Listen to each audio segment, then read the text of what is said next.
Bismillahirrahmanirrahim. Assalamualaikum warahmatullahi wabarakatuh.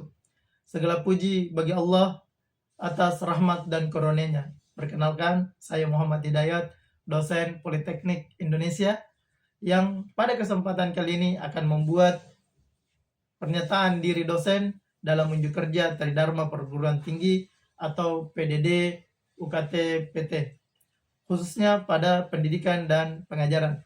Dokumen ini merupakan bentuk pertanggungjawaban akademik dalam mengajar mata kuliah aplikasi teknologi informasi pada semester 4 program studi sanitasi lingkungan yang dibebankan sebanyak 2 SKS. Deskripsi mata kuliah aplikasi teknologi informasi yaitu pada mata kuliah ini membekali mahasiswa dalam pengetahuan, keterampilan, dan sikap dalam memanfaatkan teknologi informasi untuk pengelolaan data sanitasi lingkungan. Mahasiswa belajar membuat infografis, sistem informasi yang sederhana yang menyajikan data secara jelas dan mudah dipahami. Untuk mencapai hal tersebut, maka disusun CPMK, yaitu mahasiswa mampu merancang dan menyusun informasi sanitasi dalam bentuk infografis dan sistem informasi sederhana. Sub CPMK yang dilakukan oleh dosen yaitu pertama adalah pengenalan mata kuliah dan tentang teknologi informasi dalam sanitasi. Yang kedua adalah pengelolaan data lingkungan. Yang ketiga adalah penggunaan Excel, Canva, dan Google Workspace dan pembuatan sistem informasi. Untuk mencapai sub CPMK, maka disusun struktur pembelajaran. Pembelajaran ini diawali dengan pemahaman konsep tentang teknologi informasi, kemudian praktek penggunaan aplikasi teknologi informasi seperti Canva, Excel, dan Google Form, kemudian merancang sistem informasi sederhana, kemudian dilengkapi dengan ujian berbasis presentasi terkait dengan produk yang telah dihasilkan, baik di UTS maupun di UAS. Model pembelajaran yang digunakan dalam mata kuliah aplikasi teknologi informasi adalah sistem yang berbasis project based learning. Teknik penilaian yang telah kami sepakati bersama dengan mahasiswa adalah adanya evaluasi tugas setiap pekan, kemudian praktek individu, praktek proyek yang akan dipresentasikan, UTS dan UAS berbasis produk digital. Berikut ini adalah video proses pembelajaran mata kuliah aplikasi teknologi informasi. Baik, bismillahirrahmanirrahim. Assalamualaikum warahmatullahi wabarakatuh. Waalaikumsalam warahmatullahi wabarakatuh. Alhamdulillah, hari ini kita bisa melanjutkan perkuliahan kita di pertemuan kedua dengan mata kuliah aplikasi teknologi informasi. Salawat dan salam tercurah kepada Nabi Muhammad SAW, sang pemilik pribadi mulia, sehingga atas ajaran beliau kita bisa menjalani kehidupan yang baik sampai saat ini. Melanjutkan pertemuan kita hari ini ya dengan mata kuliah aplikasi teknologi informasi. Setelah pembelajaran sebelumnya kita perkenalan tentang mata kuliah aplikasi teknologi informasi. Tujuan pembelajaran hari ini yang pertama diharapkan mahasiswa mampu memahami peran penting teknologi informasi dalam analisis dan pengelolaan lingkungan. Yang kedua, mengidentifikasi berbagai aplikasi TI yang digunakan dalam pemantauan, simulasi, dan pelaporan lingkungan. Yang ketiga, menggunakan aplikasi tertentu untuk mendukung proyek-proyek berbasis lingkungan. Yang pertama, peran teknologi informasi dalam teknologi lingkungan itu terkait dengan digitalisasi data lingkungan. Ya. Yang tentunya dengan digitalisasi data lingkungan itu mampu mempermudah pengumpulan, pencatatan, dan analisis data kualitas udara, air, dan tanah seperti suhu, kelembapan, pH air, dan kadar logam berat. Jadi dengan memanfaatkan teknologi digital, data lingkungan yang kita miliki itu kita bisa mudah untuk mengumpulkannya, ya, membuat pencatatannya, ya, mengetahui kualitasnya, dan data-data ini nantinya akan disebar ke masyarakat. Yang kedua, peran TI dalam teknologi lingkungan yang adalah visualisasi dan pemodelan. Menyajikan data lingkungan secara grafis dan spasial untuk analisis yang lebih komprehensif seperti peta pencemaran air dan grafik kualitas udara. Jadi kita bisa menyajikan visualnya, ya. Dari data yang sudah ada kita sajikan dalam bentuk visual supaya lebih menarik, supaya lebih dapat dimanfaatkan. Ketika data lebih menarik, maka menjadi perhatian. Ketika menjadi perhatian, maka bisa diimplementasikan. Ketika bisa diimplementasikan, yang diharapkan adalah lingkungan yang lebih sehat. Ya. Poin ketiga dari peran IT dalam kesehatan atau teknologi lingkungan adalah penggunaan sensor dan Internet of Things. Ya. Diharapkan, yang pertama adalah pemantauan kualitas lingkungan secara waktu nyata. Jadi dengan memanfaatkan teknologi, kita mampu mengetahui kondisi lingkungan secara real time. Seperti misalnya di HP kita ada kan aplikasi cuaca. Kita bisa mengetahui kelembapan area Makassar. Itu namanya mengetahui secara real time. Jadi waktu yang nyata. Ya, kelembapannya sekian. Sehingga semakin banyak data yang kita bisa akses secara real time, maka memberikan informasi yang banyak kepada pengguna. Semakin banyak informasi yang masuk kepada pengguna, itu akan memudahkan kita untuk mengambil keputusan. Yang paling sederhananya misalnya, di lingkungan kita mau keluar, tapi kita bisa melihat aplikasi, oh ternyata di bagian tengah kota Makassar atau di daerah Panakukang terjadi hujan, sedangkan area yang kita tuju adalah Panakukang. Tentunya kita tidak keluar, ya, tidak ke area situ.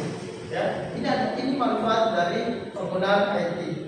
Kemudian yang kedua, penyimpanan data di cloud untuk akses mudah. Jadi cloud itu adalah internet. Jadi kalau kita menyimpan data di cloud untuk akses mudah, ya, maka setiap orang bisa mengakses data kita, mengakses kondisi lingkungan. Kalau orang bisa mengakses kondisi lingkungan, itu terdapat kemudahan bagi kita, ya, kemudahan bagi kita untuk menyampaikan informasi, ya. Kemudian visualisasi data melalui dashboard seperti Grafana dan ThingsWorks. Jadi ada aplikasi yang bisa kita gunakan untuk mempresentasikan, ya, kondisi lingkungan. Dengan mempresentasikan ini menghasilkan informasi yang lebih cepat kepada masyarakat. Ini juga berkaitan dengan keempat, terkait dengan peringatan otomatis saat parameter lingkungan melewati ambang batas. Jadi ketika informasi atau ketika kondisi cuaca tidak baik, maka itu muncul notifikasi ke pengguna. Munculnya notifikasi ke pengguna, maka pengguna harus siap-siap dengan kondisi yang ada. Selanjutnya adalah aplikasi GIS, ya, Geographic Information System, ya. Jadi GIS, aplikasi Geographic Information System dalam teknologi lingkungan. Jadi ada dua, yang pertama adalah ArcGIS, ya, software komersial dengan kemampuan spasial yang kuat untuk pemetaan sebaran limbah dan identifikasi daerah rawan bencana lingkungan. Jadi dengan aplikasi ini, ya, teman-teman atau orang-orang bisa mengetahui daerah ini rawan terjadi bencana, daerah ini berbahaya, jangan ditempati membangun rumah misalnya, mudah banjir dan sebagainya. Kemudian yang kedua adalah QGIS, ya, alternatif open source, ya. Jadi istilah open source ini berkaitan dengan bisa digunakan oleh siapa saja, ya. alternatif open source yang digunakan untuk analisis tutupan lahan, pemetaan kualitas air, dan evaluasi dampak lingkungan dari TPA, ya. Jadi pemantauan kualitas air dan evaluasi dampak lingkungan dari TPA. Jadi dengan adanya QGIS ini, itu mempermudah kita dalam mengetahui kondisi di sekitar kita, ya. Kemudian selanjutnya aplikasi yang bisa digunakan, ya, spreadsheet dan data analis. Jadi kita bisa menganalisis data yang sudah ada. Jadi beberapa data yang masuk kita bisa olah. Nah, yang paling sering kita gunakan populer adalah Microsoft Excel. Ya, ini aplikasi yang paling populer milik Microsoft. Kemudian yang kedua adalah Google Sheets. Ya. Nah, Google Sheets ini juga adalah aplikasi yang sudah populer. Kemudian yang ketiga adalah Power BI dan Tableau. Ya. Fungsi utama kenapa aplikasi ini perlu, ya. Yang pertama adalah mengelola data uji laboratorium kualitas air dan udara. Jadi data yang sudah diuji melalui laboratorium itu kita analisis menggunakan aplikasi Excel misalnya, sehingga hasilnya lebih bagus, ya. Kemudian membuat dashboard pemantauan lingkungan, ya. Jadi dashboard itu kita membuat sebuah tampilan, orang bisa mengetahui kondisi lingkungan. Kemudian analisis statistik dan visual trend polusi. Ya, jadi ada statistik, ada grafik seperti ini kondisi polusi di daerah Kota Makassar misalnya. Kemudian perhitungan indeks kualitas lingkungan. Ya, misalnya kita bisa mengetahui kualitas indeks di Kota Makassar. Ya, mengetahui kualitas indeksnya, daerah mana yang paling bagus kualitasnya. Misalnya di daerah Daya ini tentunya agak berbeda dengan daerah Sudiang. Daerah Daya itu ada daerah Kima, kawasan industri Makassar. Kemudian ada Pasar Daya. Nah, tentunya pencemaran di sini berbeda dengan daerah Sudiang yang tidak ada industri sama sekali, seperti itu. Ya. Kemudian aplikasi yang bisa kita gunakan dalam mendesain lingkungan, ya. Yang pertama adalah desain sistem drainase, ya. Ada AutoCAD, software desain teknik, ya, yang kita bisa gunakan untuk ketiga hal ini. Yang pertama adalah desain sistem drainase, ya. Jadi dengan menggunakan AutoCAD kita dapat merancang saluran air untuk pencegahan banjir dan pengelolaan air hujan di kawasan perumahan atau industri. Jadi sebelum dibangun didesain dulu kemana nanti aliran airnya supaya tidak menumpuk air di suatu tempat sehingga terjadi banjir. Kemudian perencanaan IPAL, merancang instalasi pengelolaan air limbah dengan detail teknis yang memenuhi standar lingkungan Indonesia. Jadi harus ada perancangan IPAL, ya. Yang ketiga adalah sistem reboisasi, mendesain landscape lingkungan untuk program reboisasi dan penghijauan kawasan perkotaan. Jadi ketika kita menentukan daerah kawasan hijau di perkotaan, itu kita harus menghitung juga dampaknya, ya. Jadi kalau kawasan hijau di sini dampaknya sampai mana, ya, supaya kondisi lingkungan tetap kondusif. Setelah tadi kita bagaimana kita menemukan, menganalisis menggunakan aplikasi apa. Kemudian yang kedua adalah kita merancang lingkungan dengan aplikasi. Yang ketiga adalah menyebarkan informasi. Aplikasi yang paling umum kita gunakan, ya, dan banyak gratis dan ada juga modelnya dalam bentuk pendidikan adalah Canva. Ya, misal kampus kita ada Canva Edu, ya, atau Canva Edukasi. Ketika email kita terdaftar, maka kita bebas menggunakan seluruh fitur yang ada di Canva. Jadi Canva dan aplikasi desain presentasi. Aplikasi desain seperti Canva, Pictocard dan PowerPoint sangat berguna untuk, ya. Pertama, merancang poster kampanye lingkungan untuk meningkatkan kesadaran masyarakat. Jadi diharapkan ya ada poster ya, ini menjadi proyek kita nanti dalam pembelajaran ini.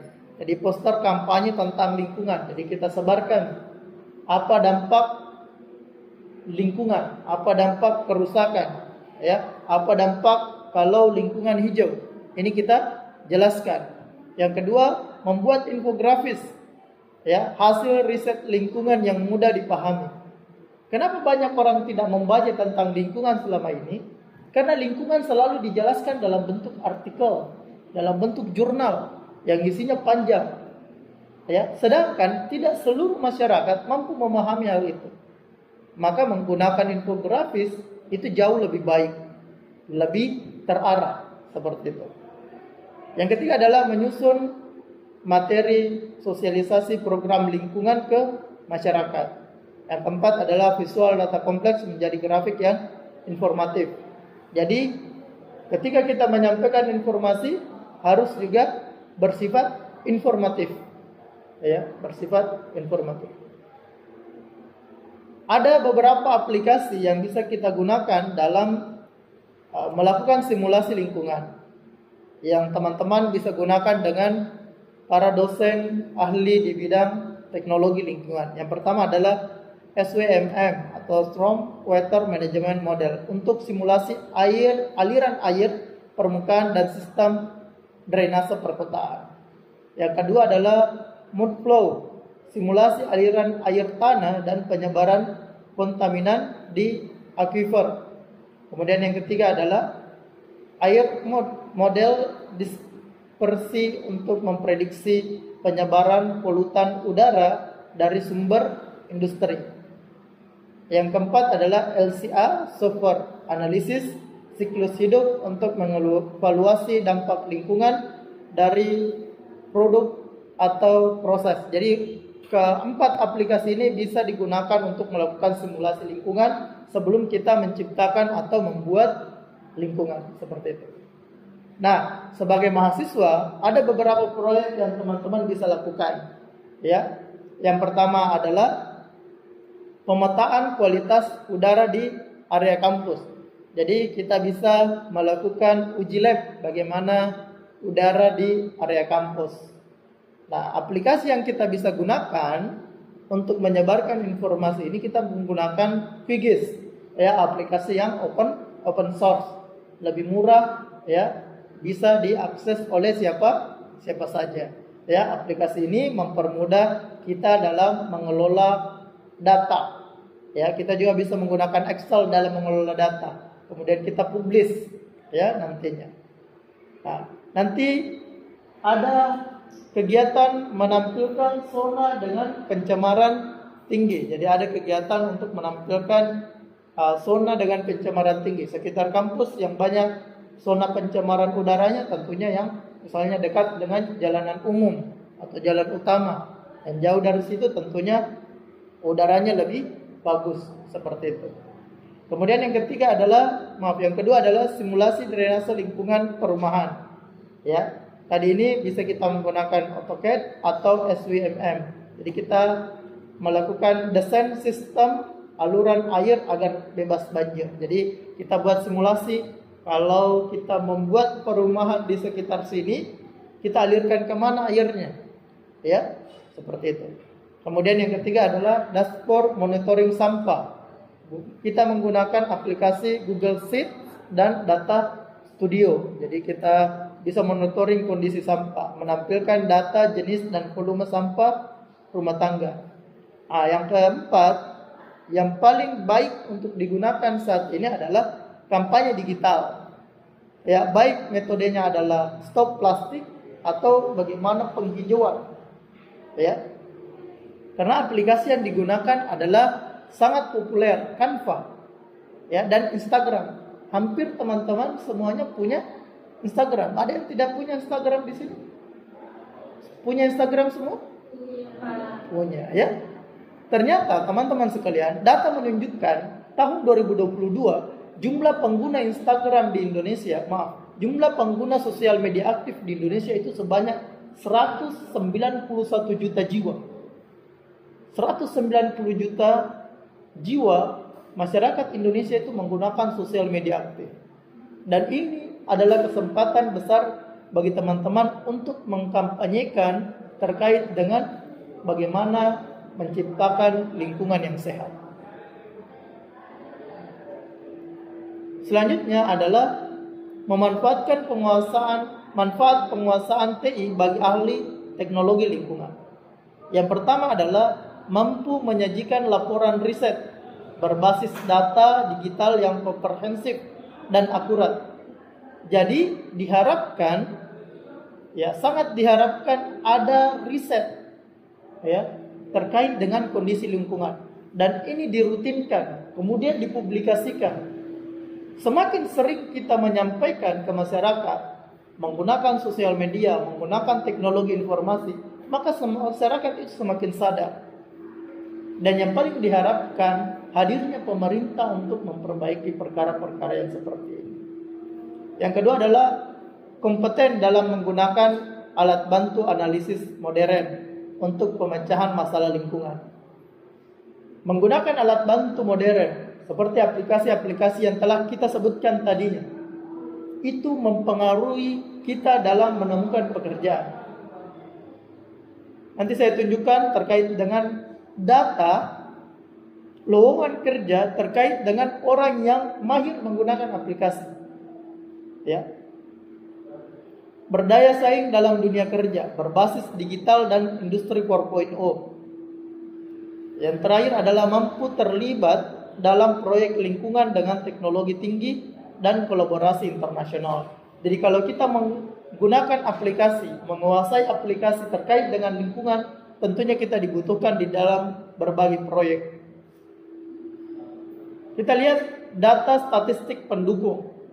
Ternyata dengan penggunaan aplikasi itu memberikan efisiensi waktu 85%. Dijelaskan di sini bahwa penggunaan software analisis lingkungan meningkatkan efisiensi waktu dalam pengelolaan data hingga 85% dibanding model manual. Jadi dengan penggunaan aplikasi, penggunaan software analisis lingkungan itu bisa dilakukan lebih efisien 85%. Artinya kalau sesuatu itu dikerjakan dalam 1 jam tanpa aplikasi atau dengan metode manual, dengan aplikasi atau dengan software, Anda bisa mengerjakan kurang lebih 10 sampai 13 menit. Yang kedua, akurasi data. Penggunaan sensor digital dan IoT meningkatkan akurasi pengumpulan data lingkungan sebesar 73% dibanding metode konvensional. Jauh lebih cepat datanya. Sudah cepat datanya, akurat lagi. Ini kelebihan dari penggunaan teknologi. Yang ketiga, permintaan pasar. Ini tadi yang saya sebutkan berkaitan dengan manfaat. Ternyata 62% lowongan kerja di bidang lingkungan bersyaratkan kemampuan menggunakan minimal 1 software analisis lingkungan.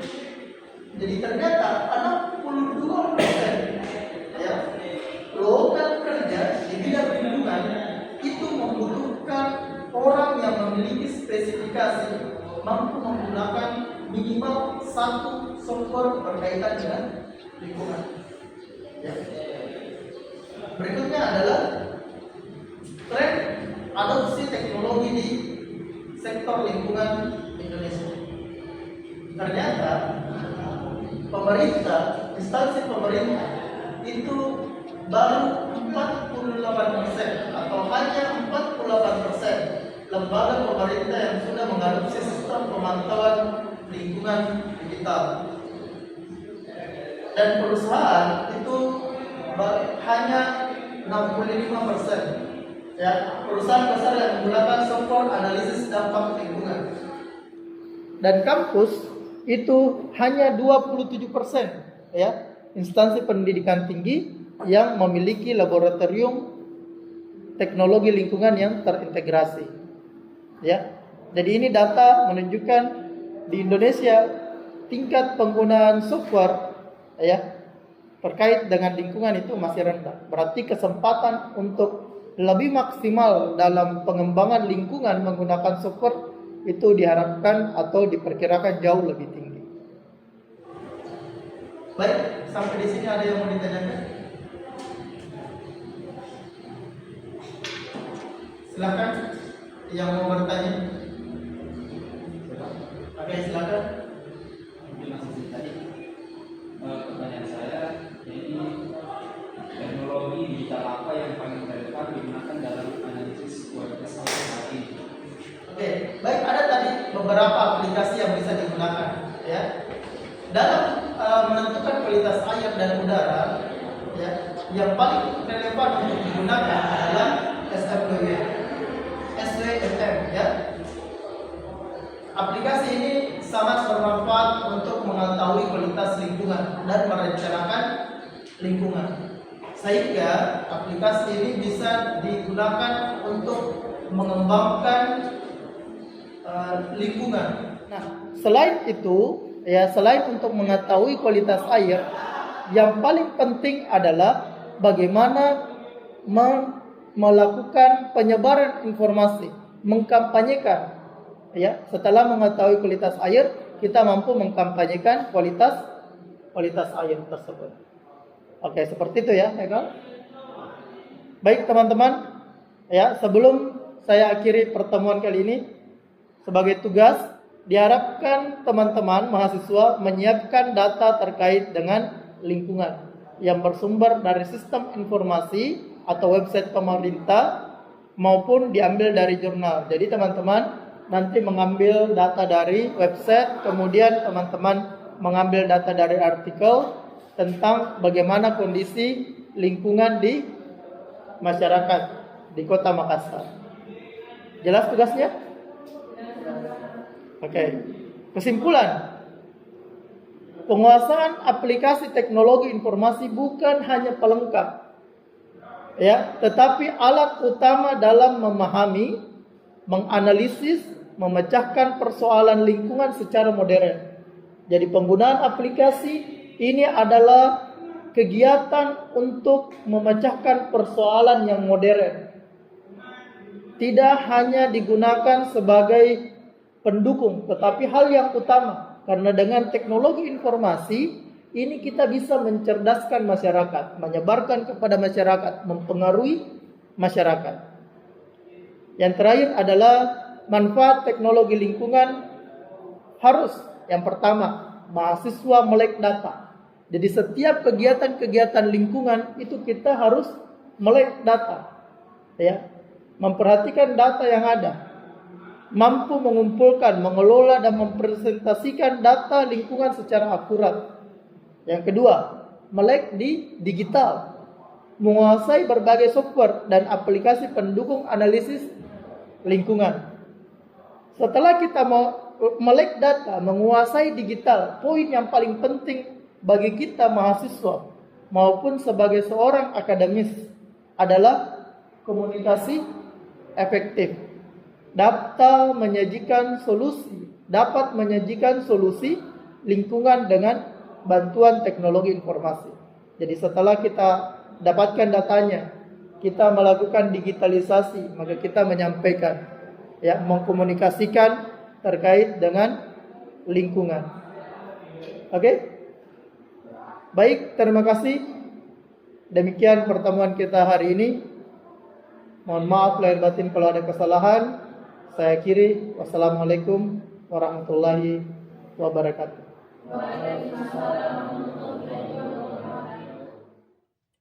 Demikian tadi video pembelajaran aplikasi teknologi informasi untuk pernyataan diri dosen dan unjuk kerja Tridharma Perguruan Tinggi atau PDD UKT PT. Terima kasih atas perhatiannya. Mohon maaf lahir batin. Saya Muhammad Hidayat. Assalamualaikum warahmatullahi wabarakatuh.